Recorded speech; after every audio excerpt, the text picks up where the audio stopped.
CNE news में आप सभी का स्वागत है और अब लेते हैं खबर विशेष की ये खबर। चंडीगढ़ व्यापार मंडल का चुनाव मार्च के पहले सप्ताह में तय माना जा रहा है। CBM प्रधानी पद के चुनाव में पूर्व प्रधान अनिल वोहरा और महासचिव संजीव चड्ढा आमने सामने हैं। हालांकि इससे पहले संजीव चड्ढा और अनिल वोहरा के बीच सहमति बनाकर किसी एक को प्रधान की कुर्सी पर बिठाने की कोशिश हुई थी, लेकिन बात नहीं बनी। इसी को लेकर हमने बात की उम्मीदवार अनिल वोहरा से, तो उन्होंने साफ कर दिया कि किसी भी सूरत में चुनाव मैदान से हटने का सवाल ही पैदा नहीं होता है।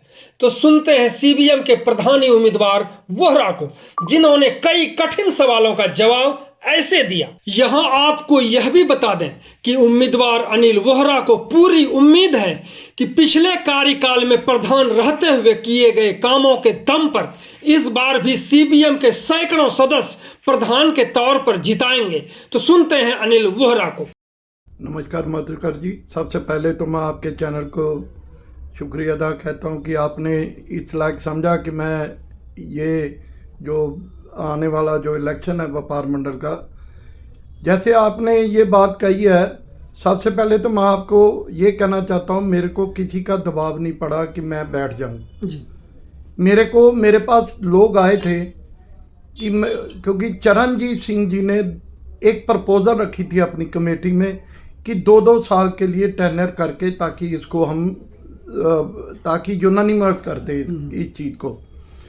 तो वो करने के बाद हमने एग्री कर लिया जी। मेरी दो हमारे भी मेंबर थे, 2 उनके मेंबर थे और 2 न्यूट्रल मेंबर चरणजीत जी ने लिए थे।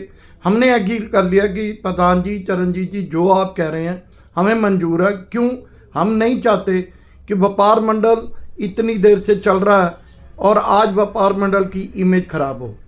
यूनानिमिटी होनी चाहिए, हम आपके साथ हैं।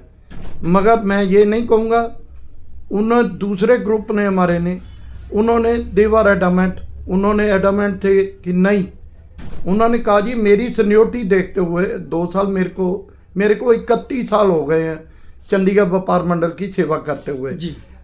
32 साल से व्यापार मंडल बना और जब से पहले 11 मेंबर थे और उसके बाद जब 24 मेंबर बने तो मैं उनका मेंबर था 24 में बिल्कुल। और आज तक सेवा करते हुए जब मैंने उनको यही एक सलाह दी कि आप ये करो कि 2 साल का टेनर है, 2 साल बाद मैं उनको सपोर्ट करूंगा और मेरी गाइडेंस में मैं उनको आने वाले टाइम में अपने, वो मेरा छोटा भाई है, मेरे टेन्योर में ही वो मेंबर बना, मेरे टेन्योर में ही वो जनरल सेक्रेटरी बना। कौन?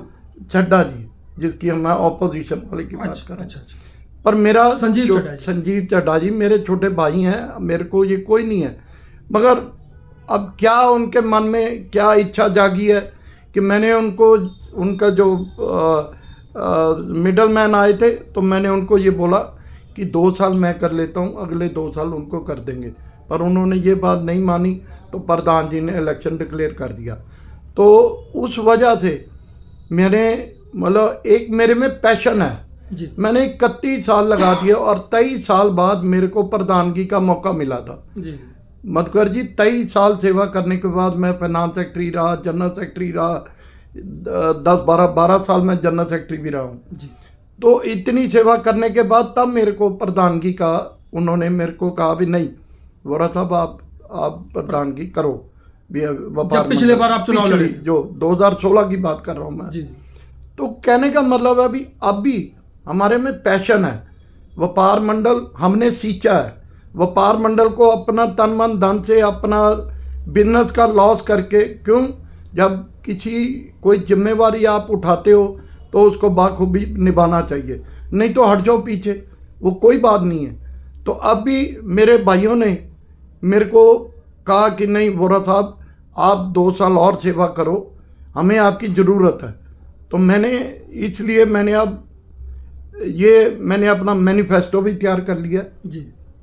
मैनिफेस्टो में प्रधान जी सरदार चरणजीत सिंह जी, हमारा मैनिफेस्टो तो वही, काम तो वही है जी। जो काम नहीं हुए अभी तक उनको हम और आगे अपना कोशिश करेंगे कि उनको जो हैं वो करें हम। तो इस बात को लेकर हमने अपना मैनिफेस्टो तैयार करा। मैं अभी आपको उसका हार्ड कॉपी भी दूंगा। जी, वैसे क्या मैनिफेस्टो में क्या करना चाहेंगे?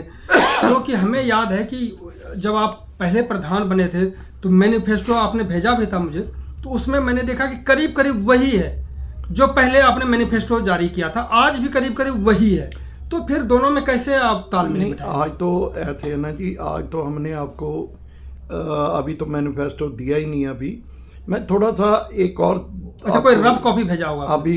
अभी आपको थोड़ा मैं बताऊंगा कि देखिए, मैं इस मार्केट में पिछले 30-31 साल से प्रेसिडेंट हूँ, जब से इस मार्केट में आया। 44 वाले मार्केट, 44D मार्केट में। जी।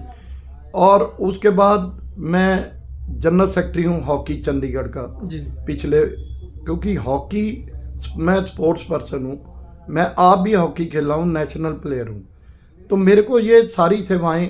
और इसके बाद मैं चेयरमैन हूँ national human rights social justice government of India Chandigarh का, जिसमें मतलब हमारे ये हमें सर्टिफिकेट भी मिला हुआ है, उन्होंने दिया डायरेक्टर जनरल हेड ऑफिस से।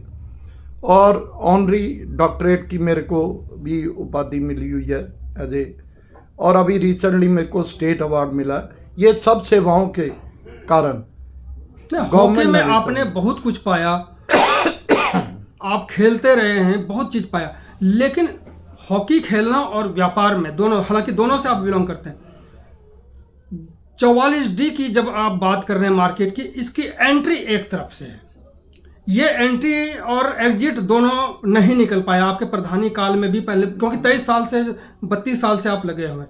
दूसरा, फड़ी मार्केट, फड़ियों ने भी आपके इस मार्केट को नहीं छोड़ा है, लगातार उस पर दबदबा फड़ियों का है, जबकि आप TVS के मेंबर भी हैं। आखिरकार वो क्षमता उसमें क्यों नहीं कर पाए कि हम मार्केट के लिए एग्जिट और एंट्री दोनों का चेंज करते, या फिर फड़ियों के लिए जो शहर में जो ढिंडोरा पर फड़ीगढ़ बन गया उसके लिए काम करते? ये क्यों रह गया? मधुकर जी, बड़ा सवाल है। बिल्कुल सही सवाल किया आपने। जब मैं TVC का मेंबर था, बीइंग ए प्रेसिडेंट जी, तब ये बात उठी थी। तो ये जो इन्होंने शहर में 2 सेक्टर थे, एक 44 सेक्टर और एक 23 सेक्टर था, जिस बैक साइड पे जो, जिनको मेन ऑब्जेक्शन था हमें कि उसमें जब TVS की मीटिंग हुई, के यादव थे जब तक जी, तो यादव जी ने मेरे को प्रॉमिस करा, अगर उनके ऑन रिकॉर्ड होना चाहिए ये जी, कि वोरा साहब हमारा ये वेंडर जोन बन रहा है, जरा सी बात के लिए ये सारा सिस्टम खराब हो जाएगा, प्लीज़ आप, मैं आपको एश्योरेंस देता हूँ कि ये बाद में हम दोनों ये जो सेक्टर्स की मार्केट है हम इसको सॉर्ट आउट कर देंगे, कहीं ना कहीं इनको एडजस्ट कर देंगे। ये बात पब्लिकली उन्होंने या कमिश्नर साहब ने मेरे को बोली, उस वजह से हम इसको चुप रह गए। इन्होंने अदरवाइज मेरा वहाँ ऑब्जेक्शन था। ये व्यापार मंडल के प्रधान होने के नाते, TVS का मेंबर होते हुए कोई अधिकारी आपको भटका देता है तो क्या व्यापारी का जो नेता है वो भटक जाएंगे? नहीं, भटकने वाली बात नहीं थी। अगर भटके नहीं तो ये काम हुआ क्यों नहीं? नहीं, आश्वासन के बावजूद। सुनिए, वो बात ये थी कि जब अब इन्होंने कह दिया, उसके बाद मैंने इनको अप्रोच करा दोबारा, उन्होंने एक एक्शन की ड्यूटी लगाई, हमने उनको साइट विजिट कराई, अल्टरनेट साइट यहाँ से शिफ्ट करने के लिए। इतनी देर में कमिश्नर साहब बदल गए, नए कमिश्नर साहब आ गए, अब मैडम आ गई थी। व्यक्ति बदला, कमिश्नर तो रहा, कमिश्नर तो वही, व्यक्ति बदल गया। व्यक्ति बदल गया। तो अब नया व्यक्ति जो आया, मैडम को हमने अप्रोच करा जी, हमने इन राइटिंग भी लिख के दिया उनको कि जी ये बात है।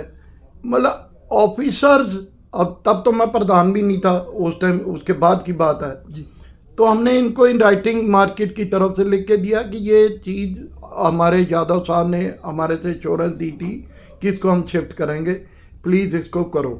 अब IAS लॉबी है, अब ऑफिसर्स हैं, अगर यही फ़र्क है पंजाब और हरियाणा और यूटी में, क्योंकि हम डायरेक्टली सेंटर के अंडर आते हैं, यहाँ ऑफिसर्स आते हैं, अपनी मनमर्जी करते हैं, अपना काम 3 साल का पीरियड है, किसी का 2 साल का पीरियड है, किसी का 4 साल का पीरियड, जो भी है। वोरा साहब, कोई भी हक पाने के लिए लड़ना पड़ता है, हालांकि व्यापारी लड़ते नहीं, लेकिन जब आप व्यापारी नेता बनते हैं तो लड़ना भी पड़ता है, झगड़ना भी पड़ता है, और हर तरह से पढ़ना पड़ता है। बिल्कुल, हमने लड़ाई भी, हमारा बहस भी हुई थी कमिश्नर साहब से इस बात के लिए, पर उन्होंने मतलब उस टाइम तो मैं ये क्या कहूँ कि मेरा जो ऑपोजिशन है अभी जो ऑपोजिट पे लड़ रहा है वो मेरे साथ था मेंबर जी, उसको मैंने ही मेंबर बनाया था साथ में जी जी, तो वो भी साथ था, उसको भी पता ये बात कि हमने कितनी बहस करी और कितनी हमने उसके लिए एंड में उन्होंने रिक्वेस्ट कर दी कि प्लीज़ इसको, मेरी हम्बल रिक्वेस्ट है कि आप इसको करो। हम उनकी बातों में आ गए, वो हमारी गलती थी, नहीं आना चाहिए था, नहीं आना चाहिए था। आपने कहा कि 32 साल हमने व्यापार मंडल में तन मन धन के साथ काम किया है, आपने कहा, और इसलिए आपको 2 बार और 2 साल के लिए और जिम्मेदारी मिलनी चाहिए। जो संजीव चड्ढा है वो क्षमता वाले व्यक्ति हैं, नेतृत्व वाले व्यक्ति हैं या नहीं हैं? अगर हैं तो क्यों नहीं लड़ना चाहिए चुनाव, और अगर नहीं है तो फिर चुनाव लड़ाना क्यों चाहिए? नहीं, मैंने किसी की क्षमता के ऊपर कोई डाउट नहीं रखा हुआ। नहीं, जैसे कहा कि वो आपने ही उनको शामिल किया था व्यापार मंडल तो में। तभी वो मेंबर ही तभी बने हैं ना। आपका भरोसा रहा होगा। मेरा भरोसा था ना, उन्होंने अब जब ये बात आती है तो उन्होंने ही मेरा भरोसा तोड़ा। मैं तो उनको मेंबर बनाया, मैंने उनको जनरल सेक्रेटरी बनाया, जबकि मेरे साथी सब नाराज हो गए जो 20-20 साल से पुराने साथी थे कि उनको आपने अभी 2 साल हुए इसको आए और आपने 1.5 साल तो आपने जनरल सेक्रेटरी। मेरे को कोई, क्योंकि मेरे साथ अच्छा था उसकी टर्म्स, अब उन्होंने ही क्यों ये सोचा ये तो वही बता सकते हैं ना, मेरे को नहीं पता इस बात का मधुकर जी कि उन्होंने ये क्यों ये इस बात को सोचा, जबकि मैंने एक रिक्वेस्ट करी मेरी सीनियरिटी के हिसाब से भी मैंने उनको रिक्वेस्ट करी। अच्छा, आपने भी उनको सलाह दी थी कि आप बैठ जाओ? भाई हाँ, मैंने 2 साल मैं करके मैं आपके साथ जुड़ूंगा। अच्छा। मैं आपको सपोर्ट करूंगा आने वाले टाइम में। अब ये उनको पता है, उसके लिए मैं नहीं बता सकता, ना मैं उनको कोई दोषी डरा रहा हूँ कि अब वो जो मेरे को सुनने में आता है कि मैंने प्रधान एक बार बनना ही बनना है, ऐसी बातें मेरे को कोई नहीं है। हम तो व्यापार मंडल है, व्यापार मंडल की इमेज को जरा सा भी डेंट नहीं पड़ना चाहिए, हमारी ये मंशा है।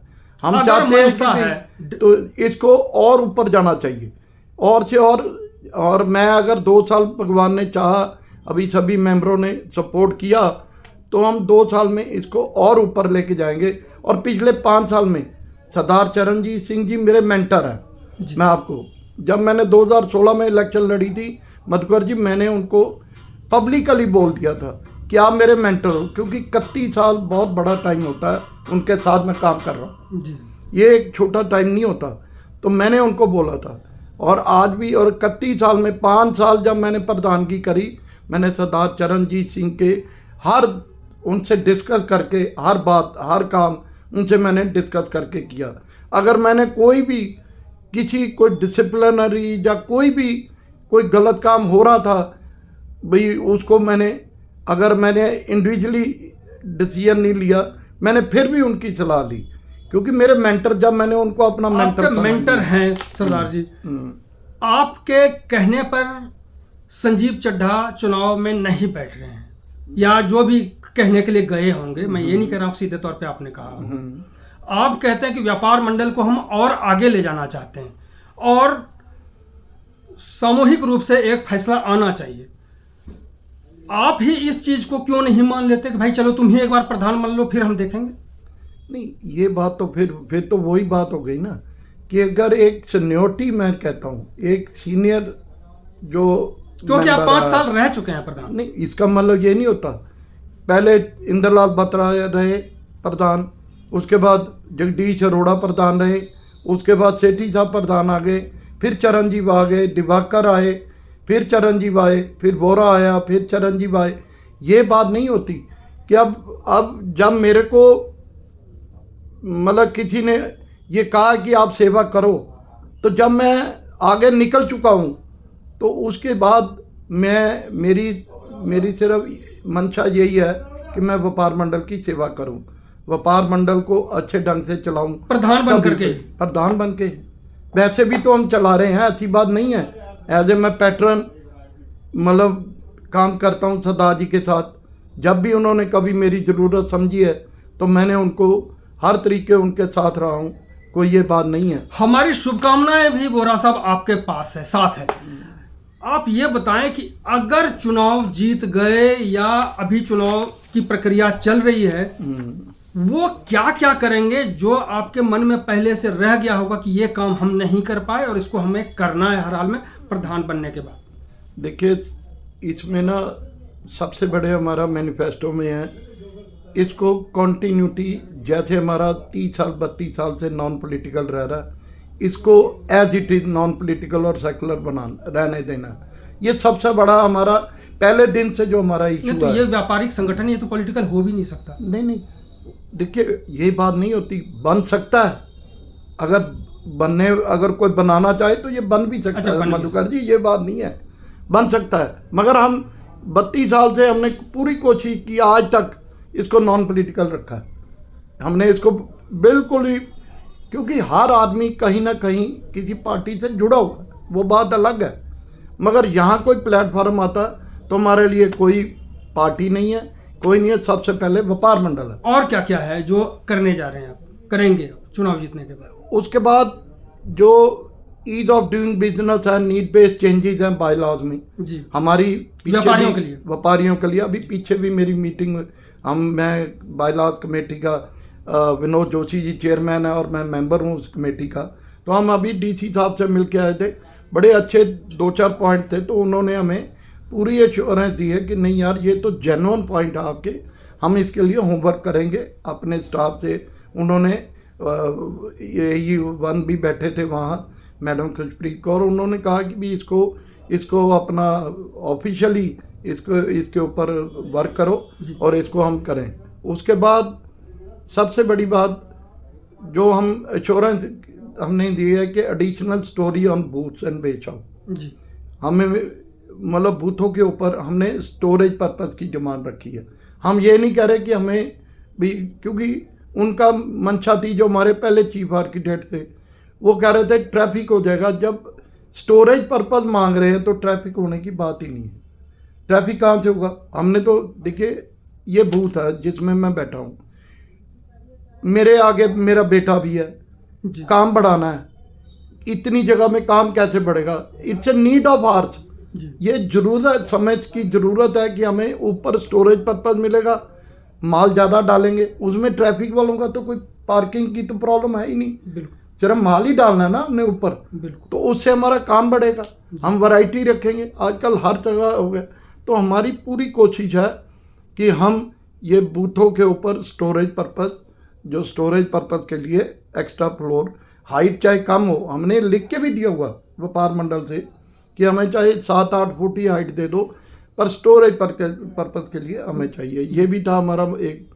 बाकी देखिए, मल्टी लेवल पार्किंग के लिए 22 और 34, और हमने कई बार चरणजीत सिंह जी के टाइम में भी हमने रीजन में कि कम्युनिटी पार्किंग है हमारे सेक्टर में ही, इतनी कम्युनिटी, इस मार्केट के इर्द गिर्द भी पार्किंग किसी भी, तो वहाँ हमें कम्युनिटी पार्किंग की व्यवस्था की जाए, ताकि हमारे जो दुकानदार है उस जगह पे गाड़ियाँ खड़ें और जो गेस्ट कस्टमर है वो अपनी मार्केट में आके अपना बिजनेस करें, वो आके शॉपिंग करें। ये चीज़ें हैं। फिर उसके बाद है कि हमने एक इंश्योरेंस ये है कि अपना मार्केट वेलफेयर एसोसिएशन का SHO के साथ, क्योंकि बहुत मार्केटों में क्या होता है कि भाई हर उनका लाइजन होना चाहिए। SHO हर मंथली मीटिंग, SHO मार्केटों के आके मिले, उनको मीटिंग करे, ताकि उनकी कोई जो प्रॉब्लम है, सिक्योरिटी और भी कई प्रॉब्लम होती हैं जी, तो वो उस चीज़ को हमने। और दूसरा, मैंने अभी रिसेंटली हम अभी SP सिक्योरिटी को मिल के आए थे, जो SP सिटी हैं जो जी मैडम, हमने उनसे ये बात रखी कि मैडम कि सबसे पहले तो जो बीट ऑफिसर्स हैं उनको रेगुलर आके ऑफिस बेरर जो मार्केटों के हैं, प्रधान सेक्रेटरी, उनसे मिलें, ताकि हमारा लाइजन रहे उनके साथ। क्या होता है कि वहीं से कागजी कार्रवाई होती है, पता नहीं कब नया बीट ऑफिसर आता है, कब नया बदल जाता है, वहाँ कब चला जाता है। ये हमारी डिमांड रखी है हमने कि इस चीज़ को जब भी कोई नया बीट ऑफिसर चेंज होता है तो हमें इन्फॉर्मेशन आनी चाहिए कि आपके ये बीट ऑफिसर है, ये इंचार्ज है, और उनको हदायत होनी चाहिए कि वो आके प्रधान सेक्रेटरी उनको मिले, ताकि हमें पता हो मार्केट में कौन बीट ऑफिसर है, क्या प्रॉब्लम है, हमारे पास उसका मोबाइल नंबर हो, ताकि कोई इमीडिएट कोई ऐसी प्रॉब्लम मार्केट में आ जाए तो हम उनसे कांटेक्ट करें। ये हमारी ये भी बहुत बड़ा इशू जो आजकल चल रहा है, बिल्कुल उसको भी हमने इसको करना है। उसके बाद और हमने ये कहा है कि जो अननेसेसरी हरासमेंट होती है इन्फोर्समेंट स्टाफ से, चाहे वो कॉरपोरेशन से है, चाहे वो एडमिनिस्ट्रेशन से है, वो चीज़ को हमने उसको रोकना है।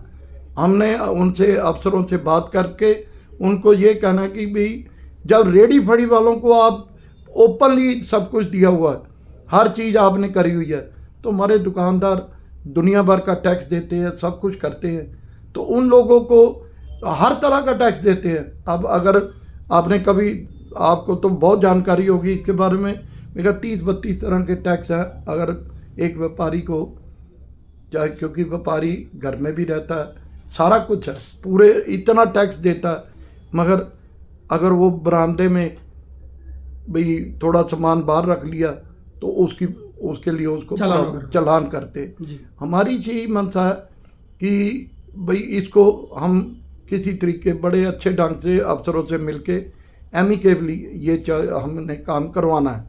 ये बहुत हमारे लिए अहमियत है और इसके लिए हमारे जो व्यापारी हैं बहुत परेशान हैं इस चीज़ के लिए। और ये 15-16 पॉइंट है, मैं आपको इसकी हार्ड कॉपी भी अभी दे रहा हूँ मैं। बिल्कुल। तो हमारी और भी इसके अलावा भी हमने वेंडर जोन का भी लिखा है कि वेंडर जोन जो इलीगल जो बैठे हैं यहाँ, उनको वेंडर जोन में शिफ्ट करिए जहाँ जहाँ इन्होंने बनाए हैं। हम ये नहीं कह रहे कि रेडी फड़ी, वो भी गरीब आदमी हमारे, वो भी बिजनेसमैन है, वो भी कमाए, पर नॉट द सेक कि हमारी बिजनेस को दाग पे रख के वो रेडी फड़ी वाला मेरी दुकान के बाहर हो, वो सेम, तो वो चीज़ टॉलरेट नहीं होती है। आपके मैनिफेस्टो में वो देख रहा हूँ जो 44D मार्केट जो बता रहे हैं, उसमें वो नहीं है कि एग्जिट और एंट्री, ये शायद आपके यहाँ छूट गया है या जो? नहीं, उसकी छूटा नहीं है, क्योंकि ये सिस्टम ही ऐसा बना हुआ है कि इसमें हमारे पीछे हमारे एसएसपी ट्रैफिक और कॉरपोरेशन, मैंने सबको बुला के एक मैप तैयार करके दिया था कि प्रॉपर एंट्री एग्ज़िट है, हमने बनवा लिया है, मगर जो हमारी एंट्री है वो बहुत नैरो है। उसके लिए टेंडर पास हो गया, उन्होंने बजट भी, अभी कॉरपोरेशन के पास पैसा ही नहीं था।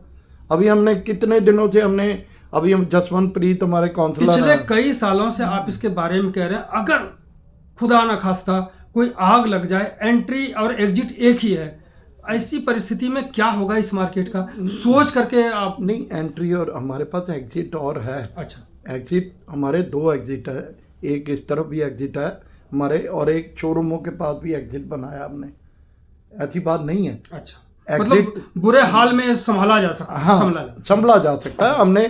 हमारे 2 एग्जिट है, एंट्री एक जरूर है, एग्जिट 2 हैं हमारे पास, ऐसी बात नहीं है, मगर वो जो एंट्री है वो बहुत नैरो है, तो वो 6 फुट और उसको एक्सपेंड करना है, सब कुछ हो गया। मतलब आपातकाल के लिए कोई दिक्कत नहीं है, अगर कोई आपातकाल आ जाए, कोई इमरजेंसी आ जाए। हाँ जी।